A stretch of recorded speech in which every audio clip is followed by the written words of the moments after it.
ఈనాడులో యూరియా ఏదయ్యా, దుకాణాల దగ్గర రైతులు పడిగాపులు, యూరియా కోసం రైతులు అవస్థలు పడుతున్నారు, ఇదే అదనంగా వసూలు చేస్తున్నారు. వరికి యూరియా డిఏపి చాలా ముఖ్యం. వచ్చిన నెలలో క్షణాల్లో ఖాళీ అయిపోగా వందలాది మంది రైతులు నిరాశగా వెనుదిరిగారు. లంకపల్లి సొసైటీ వద్ద బారులు తీరిన రైతులు, యూరియా కోసం రైతులు బారులు, ఆఖరికి ఒక్కో రైతుకు ఒక్కో బస్తా చొప్పున ఇచ్చి పంపిణీ చేశారు.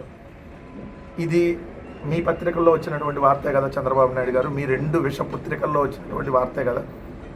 అంటే రైతులు యూరియా కోసం అడిగితే వాళ్ళు ఫేకు అంటే మీ దృష్టిలో మిర్చి రైతు తన ఆవేదనని వ్యక్తం చేస్తూ అయ్యా ఆరుగాలం పండించినటువంటి మిర్చికి గిట్టుబాటు ధర లేదని చెప్పి ఆందోళన చేసినటువంటి మిర్చి రైతన్న మీ దృష్టిలో ఫేక్, లేదంటే వైసీపీ వాళ్ళు.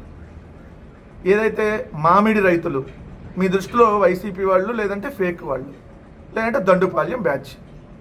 మీరు మాట్లాడినటువంటి మాటలే. పొగాకు రైతు మీ దృష్టిలో సంఘ విద్రోహ శక్తి. ఏదైతే మీ దృష్టిలో ఏదైతే రైతు అరటి రైతు, లేదంటే చీనీ రైతులు, ఎవరైతే గిట్టుబాటు ధర కడుతున్నారో ఆ రైతులందరూ ధాన్యం కొనుగోలు చేయమని రోడ్డెక్కినటువంటి రైతన్న మీ దృష్టిలో సంఘ విద్రోహ శక్తి. ఇప్పుడు ఎవరైతే యూరియా కోసమో డిఏపి కోసమో లైన్ల్లో నిలబడి గంటల తరబడి వేచి చూస్తున్నటువంటి రైతన్న మీ దృష్టిలో ఫేకు, లేదంటే వాళ్ళు పశువులు మీ దృష్టిలో.